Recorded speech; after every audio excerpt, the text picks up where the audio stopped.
When you picture canoeing in the UK, it feels simple. A peaceful paddle down a winding river surrounded by countryside, nothing but the sound of water and wildlife. But beneath that calm surface lies a long-running legal battle. Who actually has the right to use our rivers? It might surprise you to learn that, in much of England, there is no automatic public right to paddle on inland waterways.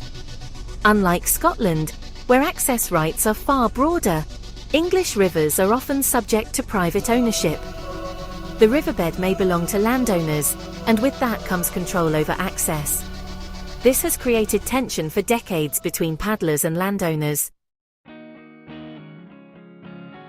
On one side, canoeists argue that rivers are a natural resource that should be open to all. They point out that responsible access brings health, environmental awareness, and public enjoyment. On the other side, landowners and angling groups raise concerns about disturbance, safety, and property rights. The result is, well, a patchwork system. Some rivers are freely navigable, but others rely on negotiated access agreements, which might limit when and how canoeists can use the water. And in many cases, the legal position is simply unclear, rooted in these historical rights that date back centuries. That uncertainty is where disputes arise. We have seen situations where paddlers are challenged on the water, asked to leave, or even threatened with legal action.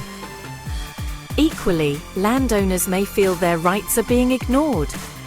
Without clear legislation, both sides can feel justified, and conflict becomes almost inevitable. So where does the law stand? At present, there is no single definitive framework that grants universal access to rivers in England. Instead, the issue often turns on local rights, historic navigation laws, and specific agreements. It is a complex and evolving area of law, and one that continues to attract attention from campaign groups and policymakers. So, there have been increasing calls for reform. Advocates, argue for clearer and more consistent access rights, kind of like those seen in other parts of the UK. On the other hand, opponents urge caution, emphasizing the need to protect private property and sensitive environments. So, for canoeists, the key really is awareness. It's all about understanding where you have a legal right to paddle and where access might actually be restricted, because that's just essential. And for landowners, having clarity around rights and responsibilities is equally important. At Blackstone Solicitors, we recognise that these disputes aren't just about law. They're about balancing competing interests in a way that's fair, practical, and honestly, sustainable. The waterways of the United Kingdom are a shared heritage.